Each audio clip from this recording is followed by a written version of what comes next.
demander à Fabrice. Bonjour, bienvenue dans J'ai demandé à Fabrice, le podcast dans lequel je réponds absolument à toutes vos questions. Et les questions me sont données sans que j'aie connaissance auparavant. Je suis vraiment confronté en direct à vos questions. J'essaye d'y répondre directement en essayant de discerner ce qui fait question pour vous. Et si vous voulez vous aussi poser des questions pour le prochain épisode, vous êtes vraiment bienvenus. C'est ouvert à chacun d'entre vous. Il suffit d'enregistrer en audio votre question, de me l'envoyer sur Instagram et je rassemblerai les questions pour le prochain épisode.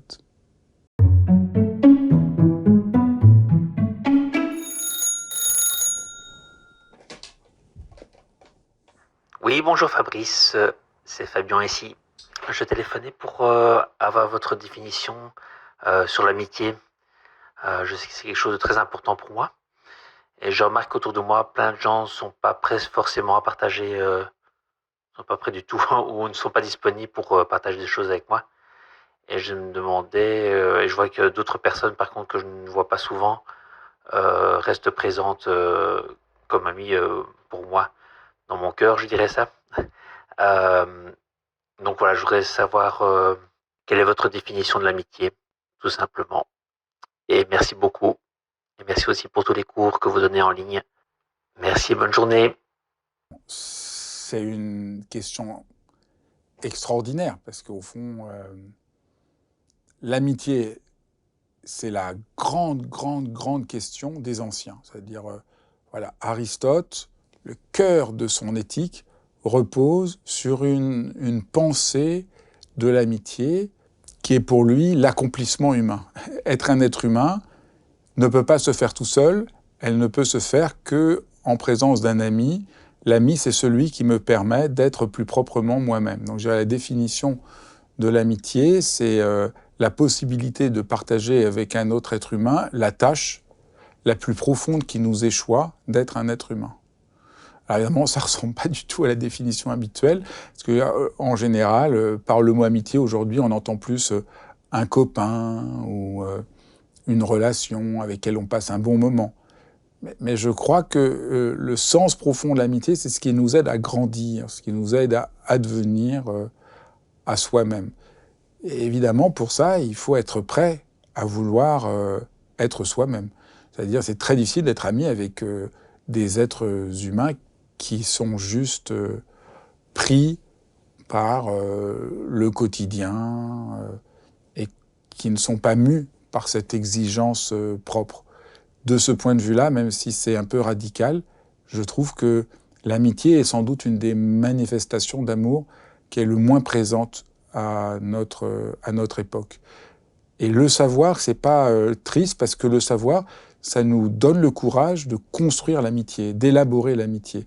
Et l'amitié, ça prend beaucoup de temps à s'élaborer. Donc le conseil que je pourrais donner, une fois que j'ai donné la définition, c'est pour élaborer l'amitié, ça prend du temps de s'ouvrir à quelqu'un à partir de ce qui est le plus ardent pour chacun d'entre nous. Voilà très rapidement ce que je peux te dire pour te répondre.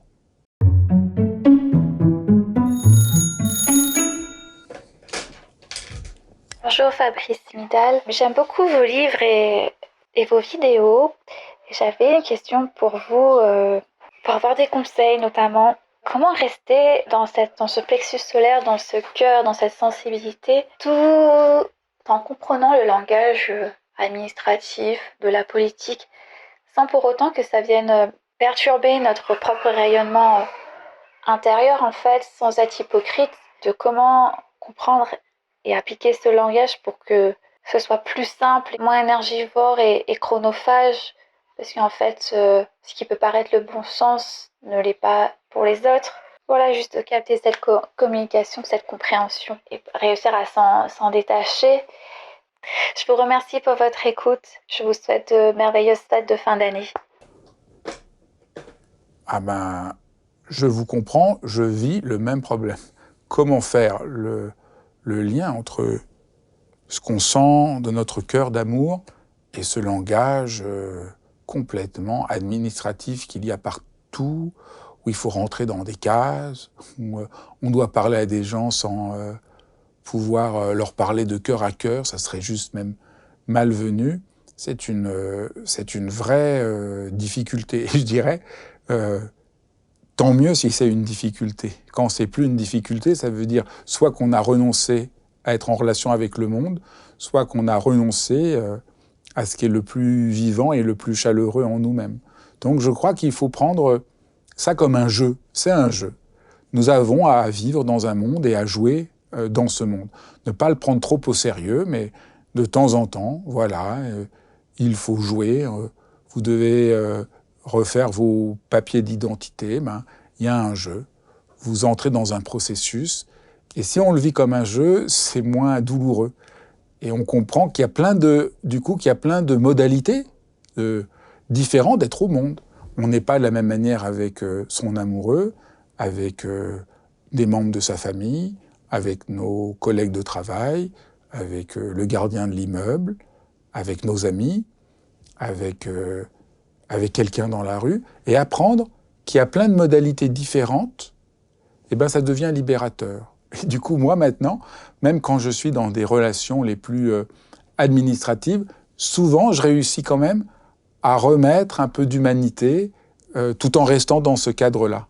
Je crois qu'on gagne beaucoup à ne pas rester enfermé dans l'intensité que l'on a avec soi-même, mais d'apprendre comme ça tous ces régimes différents de paroles et de manières d'être au monde. Et du coup, ça cesse d'être douloureux. En tout cas, voilà quelle est mon expérience.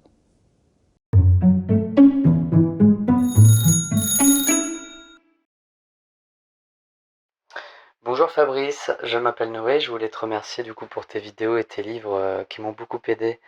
Je voulais avoir ton avis sur ce qui va suivre. Je me suis rendu compte que je vivais beaucoup à travers le regard des autres. J'ai mis du temps à m'en rendre compte, mais bon, c'est comme ça. Et j'essaie du coup d'avoir une technique, enfin une posture inverse, c'est-à-dire j'essaie de moins me préoccuper de ce que vont penser les autres, mais de faire ce qui est juste pour moi et de partir de l'intérieur. Mais du coup, j'ai cette sensation que des fois, j'ai la sensation d'être déconnecté du coup de l'autre. Peut-être parce qu'avant j'étais dans l'empathie, l'extrême empathie, j'avais l'impression d'une connexion. Mais là, du coup, j'ai l'impression d'être déconnecté. Je voulais savoir si pour toi ça te paraissait juste ou non. Voilà, merci beaucoup. Eh bien, Noé, tu as raison. Parce que nous sommes des êtres relationnels. Nous avons besoin du regard des autres pour advenir à nous-mêmes. Depuis que nous sommes enfants, c'est le regard des autres qui nous permet de nous trouver. Nous ne sommes pas sans que quelqu'un nous porte un regard sur nous et nous avons besoin de nous sentir reconnus. Le besoin de reconnaissance est un des besoins les plus essentiels de l'être humain. Et on pourrait dire que tout dans notre monde vient du désir infini que chacun d'entre nous a d'être vu, reconnu et apprécié. Et ce besoin, on ne peut pas y échapper. Donc la solution que tu proposes de te couper des autres pour trouver en toi-même ce qu'il faut faire, tu le pressens très bien, ne peut évidemment pas fonctionner parce que agir à partir de soi, être coupé des autres, être coupé du monde, ne nous permettra pas d'être vraiment plus juste. Alors comment faire ? Bien, le fait d'être tout le temps en relation fait partie de la nature humaine, est tout à fait juste, mais ce qui se passe, c'est que très souvent, nous sommes prisonniers d'un regard même pas vraiment réel, mais hypothétique envers les gens. C'est pas tant le regard de quelqu'un qui va porter sur nous, qui va nous aliéner, que la peur que nous avons de comment nous risquons d'être jugés, nous risquons d'être vus. En fait, on a introjecté en nous la peur de ne pas correspondre à ce que nous croyons que les autres vont penser de nous. C'est un peu alambiqué, mais nous sommes alambiqués comme ça. Parce que si quelqu'un te dit « j'aime pas comment tu es » ou « j'aime comment tu es », on peut se placer par rapport à ça. On est d'accord, on n'est pas d'accord. C'est pas le plus dur. Le plus dur, c'est vraiment cette sorte d'introjection maladive. Donc je te conseillerais de bien de te libérer de cette peur en étant entouré de gens qui t'aident à avoir un regard juste sur toi-même. Parce qu'il y a des gens qui nous aident par leur regard à voir si ce que l'on fait est juste ou pas. Par exemple, si jamais tu es amoureux, tu te demandes qu'est-ce que tu dois faire. Souvent, c'est aidant de parler à un ami qui t'aide à voir là où c'est vrai, là où peut-être tu délires un peu et qui peut t'aiguiller.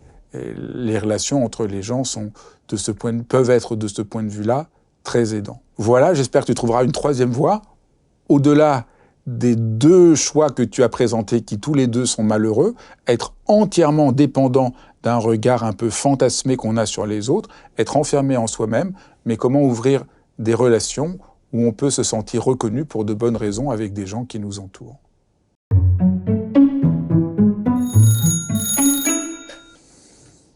Bonjour Fabrice, j'espère que vous allez bien. Donc ma question est la suivante. Comment trouver sa voie lorsque nous sommes multipassionnés, puisque de mon côté, j'ai du mal à m'orienter professionnellement parce que je suis très curieuse et du coup, énormément de sujets m'intéressent et j'ai du mal à me décider par rapport à la voie à emprunter pour ma carrière professionnelle. Merci beaucoup. Ce que j'entends de ta question, Victoria, c'est qu'il y a quelque chose de très vivant en toi. Tu sens plein de passion. Ça, c'est formidable, parce que quand on est passionné par les choses, c'est qu'il y a quelque chose qui nous intéresse, il y a quelque chose qui nous tourne, on a envie de découvrir ceci, on a envie d'explorer cela, tout ça est formidable. Et j'entends aussi, au fond, c'est ça ta question, c'est tu sens un malaise parce que tu as peur de sauter dans le réel. Et pourquoi on a peur de sauter dans le réel ? Ben justement parce que quand on sent la passion, on sent que c'est vivant, que c'est intense, et si on saute dans le réel, on va être confronté à comment ça se passe et on risque d'être déçu. On va devoir se remettre en question, on va devoir confronter notre passion à telle ou telle réalisation. On a la passion de chanter, si on rentre dans le réel, on va devoir faire des efforts, on va pouvoir retrousser ses manches et on va peut-être voir qu'on ne chante pas si bien. Donc ça, c'est vraiment l'épreuve du feu, au fond, on pourrait dire. Et la plupart du temps, on ne nous encourage pas à entrer dans l'épreuve du feu. Et moi, je t'encourage à entrer dans cette épreuve-là. La pire chose qu'on puisse dire à un jeune qui a 20 ans, c'est « qu'est-ce que tu veux faire plus tard ?» Comme s'il y avait un tiroir en nous, on l'ouvrirait et on trouverait ce qu'on veut faire. Ça ne marche pas du tout comme ça. En fait, on a des intuitions, des désirs, des sortes de fulgurances, ou pas.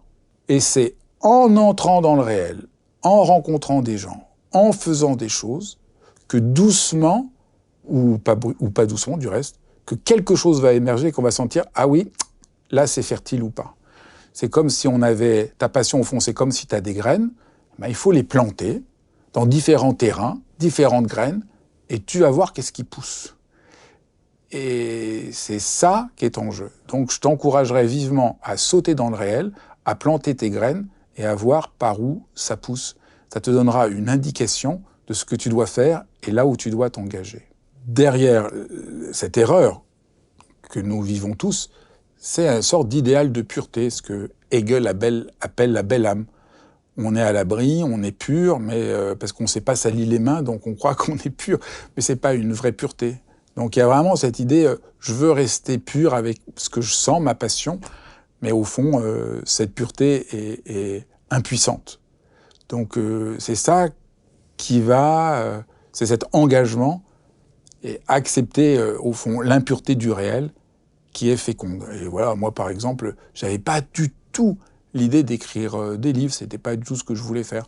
Un jour, quelqu'un m'a appelé à minuit, c'était un peu étonnant. Je crois qu'il avait bu un petit coup. Et il m'a dit est-ce que je voulais écrire un livre. Il lançait une nouvelle collection, il m'avait déjà vu parler. J'avais 25 ans. Et j'ai dit ah ben oui. Puis j'ai fait ça et puis j'y ai trouvé plaisir, vous voyez. Puis j'ai trouvé plaisir, je trouvais que c'était important, je trouvais que par là j'y étais au travail. Et c'est devenu ma vie. Et je crois que c'est souvent comme ça que ça se fait. Et alors, on découvre que là où on s'engage profondément, on n'est pas tant en train de renoncer à d'autres choses qu'en train d'entrer dans une manière très intense d'être vivant. Voilà ce que je te souhaite.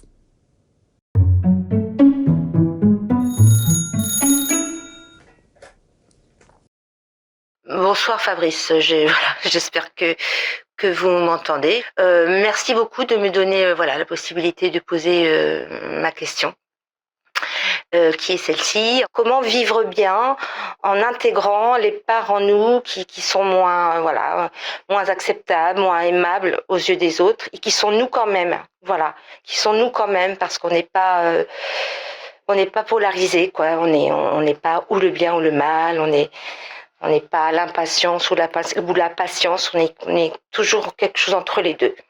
Est-ce que c'est normal que je sois comme ça, qu'il y ait des parts sombres en moi? Est-ce que tout le monde en a? Ou est-ce que je suis une mauvaise personne? Merci beaucoup, ça va beaucoup m'aider si vous pouvez me guider dans ce sens-là. Merci encore et bonne soirée à vous. Ce que j'entends de ta question, Christelle, c'est que tu es à un moment important de ta vie où une certaine façade se dissout et tu entres en rapport à tes zones d'ombre, et je voudrais te dire que c'est ça la sagesse. Les gens ont l'idée que la sagesse, c'est qu'il n'y ait plus de zones d'ombre et qu'on serait un jour éveillé et qu'on ne serait plus limité, imparfait, blessé. Et je crois que c'est une terrible erreur et profond malentendu. Qu'au fond, la sagesse, c'est découvrir qu'il y a des parts d'ombre et de cesser de s'en vouloir et d'en avoir honte. Donc je dirais, non seulement tu es normal, mais c'est déjà une réalisation profonde. Les êtres humains, quand ils n'ont pas conscience de leur part d'ombre, ils ont le sentiment qu'ils ont toujours raison et que c'est les autres qui ont tort. Ils ont l'impression que eux ils savent aimer, mais c'est que les autres qui sont méchants et qui ne les aiment pas. Ça, c'est cette naïveté, au fond, tout à fait dommageable. Ne voyant pas les parts d'ombre en eux, ils voient que le monde est inquiétant ou dangereux. Ou encore, à l'inverse, ne voyant pas les parts d'ombre en eux, ils imaginent que tout le monde est très gentil et ils se lient avec des manipulateurs, avec des gens qui les manipulent, leur font du tort, ne comprenant pas que tout le monde ne vit pas dans le pays de oui-oui. Si vous connaissez ce personnage. Et donc ça nous rend impuissants, ça nous rend maladroits, ça nous rend, au fond, pas très à même d'aider les autres et d'ouvrir des relations saines. Donc découvrir qu'il y a des ombres en nous, c'est-à-dire, des fois on est peureux, des fois on est con, des fois on est vaniteux, des fois on est jaloux, et c'est vraiment ridicule.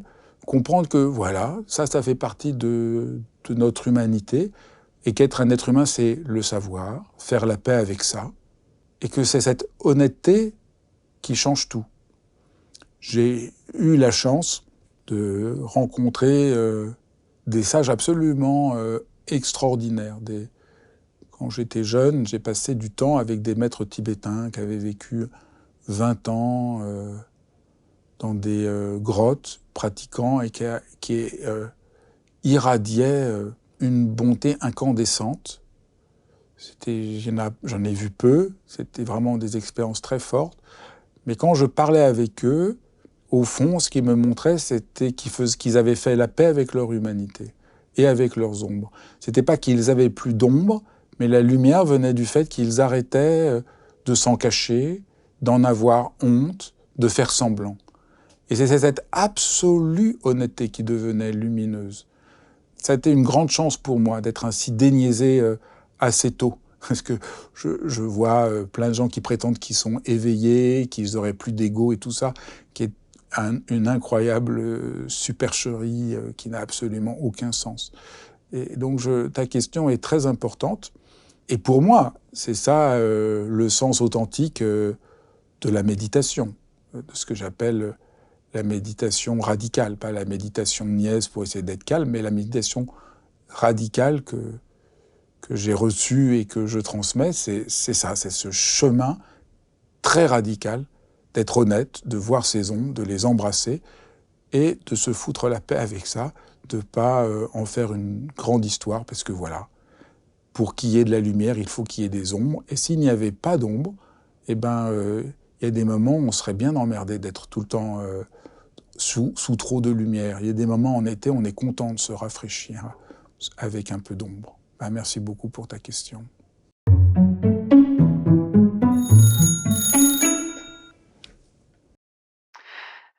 Bonjour Fabrice, je me permets de te contacter par rapport à ton podcast. J'ai demandé à Fabrice, que je trouve très intéressant, et j'avais justement une question à te poser. Étant hypersensible depuis toujours, j'ai été pendant de nombreuses années dans la suradaptation, à cacher énormément ma personnalité par peur de faire des vagues, et parce que j'avais notamment un papa qui n'était pas spécialement réceptif à tout ça.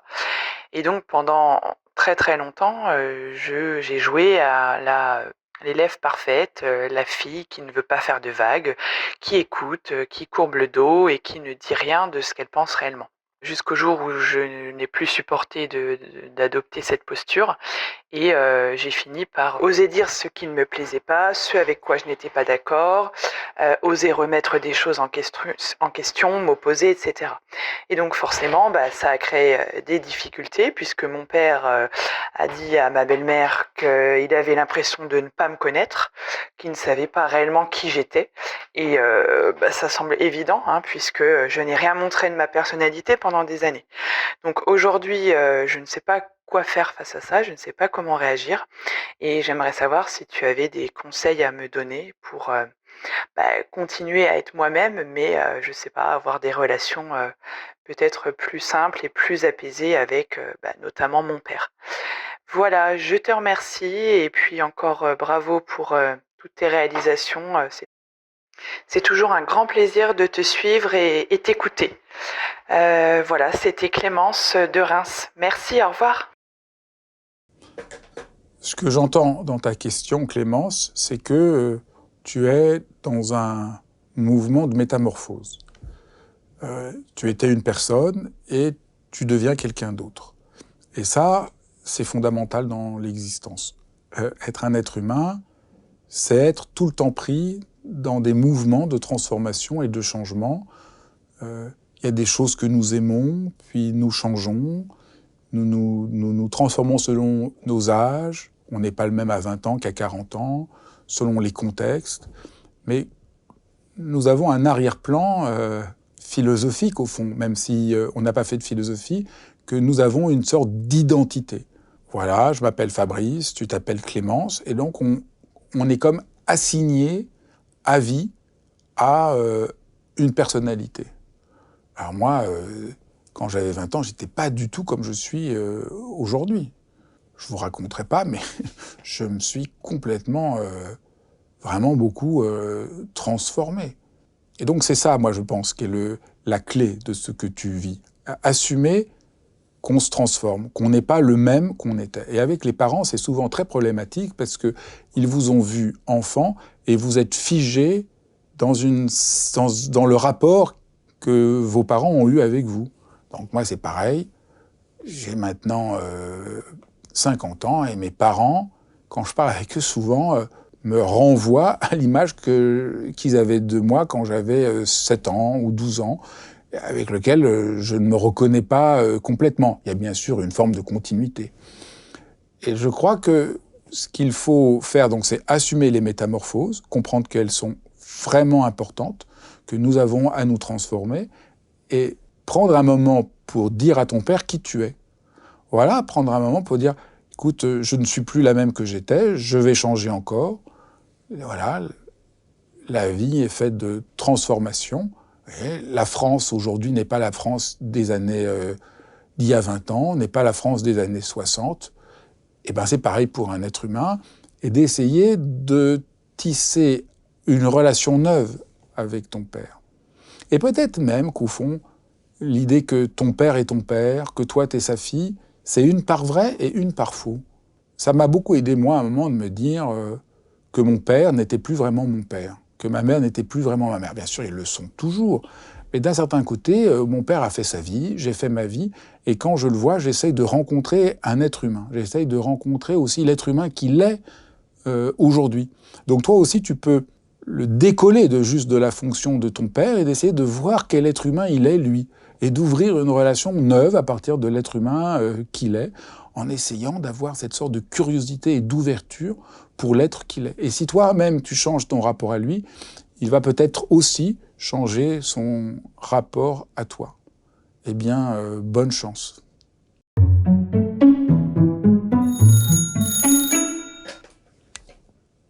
Bonjour.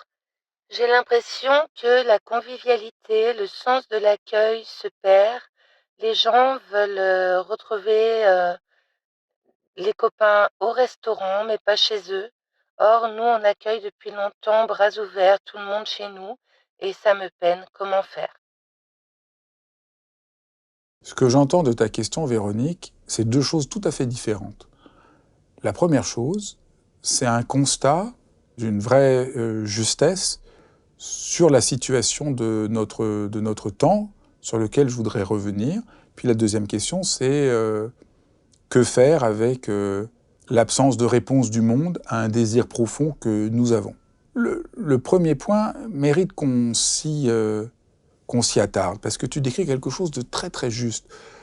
Nous vivons un monde où il y a moins de convivialité. Est-ce que c'est tant la faute des individus qui seraient devenus moins conviviales, ou que l'atmosphère dans laquelle nous sommes ne nous invite pas à être convivial?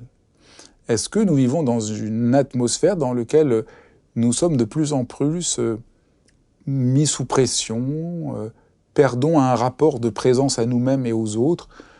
On a de plus en plus le sentiment d'être instrumentalisé dans beaucoup de boulot. On est maintenant dans des flex office qu'on nous présente comme des choses formidables, mais qui sont épuisantes, dans lesquelles on n'a plus un espace pour se poser. On est tout le temps soumis à devoir faire plus. La frontière entre vie privée et vie professionnelle s'estompe. Et donc, il y a quelque chose qui finit par faire que nous n'en pouvons plus. C'est pour ça que j'ai tellement défendu l'idée de se foutre la paix pour se retrouver, pour se libérer de toutes ces injonctions. Les injonctions viennent partout, les réseaux sociaux viennent dans nos vies et s'infiltrent dans nos vies. Et donc, la sorte de gratuité, de spontanéité, de liberté qui est nécessaire à la convivialité, c'est comme restreint. Donc je dirais, peut-être ça va un peu t'éclairer et même t'apaiser de comprendre que c'est pas tant les gens qui manquent de convivialité que les gens sont prisonniers d'une forme de violence inapparente.